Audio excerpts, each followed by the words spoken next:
Does ISQ inevitably decrease during the first 3 to 4 weeks? It doesn't have to.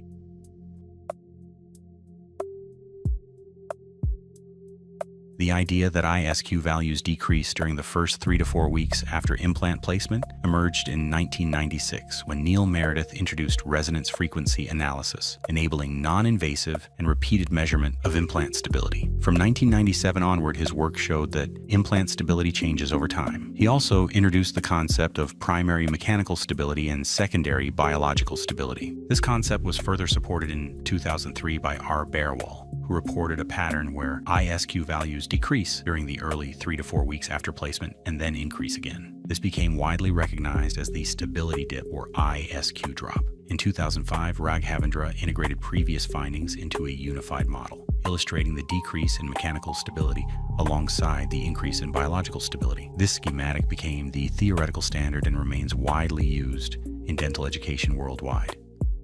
At the same time, the ITI team, including experts such as Daniel Buser, Christoph Hemmerl, and David L. Cochran, established clinical guidelines based on these findings and disseminated the model globally through education and academic resources. As a result, the early decrease in ISQ came to be accepted as a natural and inevitable biological response. The key clinical question shifted to how to safely overcome this stability dip period. ISQ decrease is generally interpreted as a change in stability at the implant bone interface. It may be associated with mechanical strain generated during placement, particularly compressive forces applied to cortical bone, leading to localized resorption and bone remodeling. This response aligns with the mechanostat theory proposed by Harold Frost in 1994, which explains how bone adapts to strain levels. Similar biological responses have also been described in orthodontic bone remodeling by William Prophet. In other words, compressive force during implant placement increases local strain, which may induce osteonecrosis and early bone remodeling, ultimately resulting in a temporary decrease in ISQ. However, this phenomenon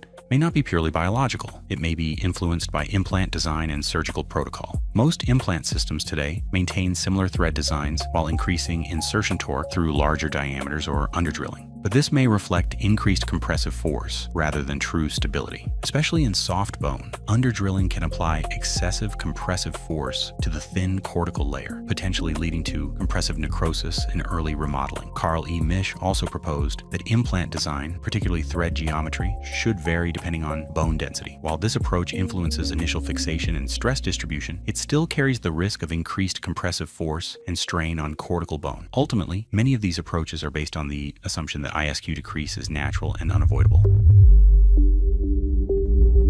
But what if initial stability could be achieved without compression? Would the outcome be different? Could ISQ decrease be not a biologic inevitability, but a design-driven phenomenon?